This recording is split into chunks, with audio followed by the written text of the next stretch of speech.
साहब ये सनातनी नहीं है, ये गायों को बचाने वाले हाथ गायों को काटने के हाथ में जा रहे हैं। भाई साहब बने भाईजान। तो मैं इनसे एक प्रश्न करता हूँ साहब, किसी का धर्म और किसी की जाति और किसी का विरासत में मिली कारीगरी से सजे गहनों पर इस त्योहार तनिष्क लाया है गोल्ड ज्वेलरी की मेकिंग और डायमंड ज्वेलरी की वैल्यू पर 20% तक डिस्काउंट और पुराने सोने पर 100% exchange value. Tanishq, India motor circle, Ajmer. शर्तें लागू।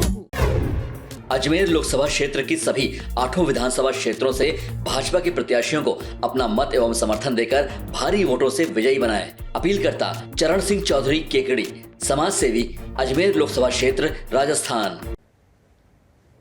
साहब पिछले कई वर्षों से अजमेर पिछड़ता जा रहा है। अजमेर बहुत पिछड़ता जा रहा है शिक्षा के क्षेत्र में, चिकित्सा के क्षेत्र में।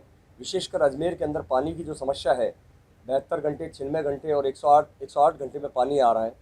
मैंने उस और पूरा प्रयास भी किया था अपने पार्षद काल में। 1.5 साल के अंदर आपके कई साथी मेरे साथ में मौजूद थे। 1.5 से 2 साल के अंदर मैंने 17 बार ज्ञापन प्रदर्शन किए हैं और एक जनहित याचिका इन पर दायर की थी मैंने। लेकिन चूँकि मेरी कलम छोटी थी, मैं और काम करने आगे चाहता था, कलम छोटी थी, आगे काम नहीं कर पा रहा था।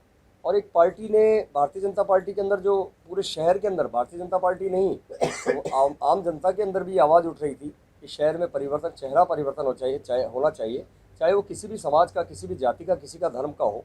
तो साहब इसी जनता की मांग और विकास के मुद्दे को लेकर मैंने चुनाव लड़ने का निर्णय किया है। मेरी जीत का आधार, एक सबके पास जातिगत आधार होता है, मेरे साथ 36 कौम है और 36 कौम और जनता के टिकट के ऊपर जनता के ने खड़ा किया, उस आधार पे मैं चुनाव लड़ रहा हूँ।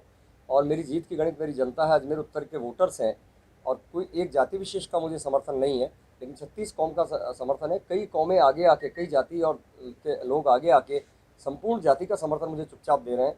चूँकि मैं उसका खुलासा इसलिए नहीं कर सकता कि मैं निर्दलीय हूँ। अगर एक व्यक्ति के या एक जाति के, समाज के नाम की घोषणा करता हूँ तो आगे से उसके पास में 10 लोग पहुँच जाते हैं दोनों पार्टियों के, और किसी न किसी कारण से उसको चुप कर दिया जाता है या आगे आगे चुप कर दिए गए, उनको विभिन्न प्रलोभन या धमकाया जाता है। पिछले कई दिनों से सोशल मीडिया पर मेरे बारे में प्रश्न चल रहे थे। क्योंकि मैं चुनाव लड़ रहा हूँ, मैंने निर्णय किया था कि हम बिल्कुल स्वच्छ और अच्छे तरीके से चुनाव लड़ेंगे। हमने कभी किसी के ऊपर आगे होकर कोई टिप्पणी नहीं की। हम अपने आराम से अपना चुनाव लड़ रहे थे। हमने हमारी फेसबुक पे हमारी केवल चुनाव लड़ने की बात कही थी, लेकिन तरह तरह के साहब ये सनातनी नहीं है, ये गायों को बचाने वाले हाथ गायों को काटने के हाथ में जा रहे हैं।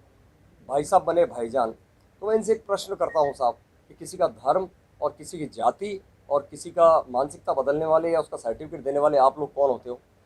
भीलवाड़ा के अंदर कोठारी जी चुनाव लड़ रहे हैं, चित्तौड़गढ़ में आखिया जी चुनाव लड़ रहे हैं, अजमेर में देवनानी जी के सामने इतने लोग चुनाव लड़ रहे हैं। क्या वो सब सनातनी नहीं है? क्यों सनातन को मुद्दा बनाया जा रहा है? और अच्छा चलो कोई बात नहीं, सनातनी नहीं है, आप तो बड़े सनातनी हैं।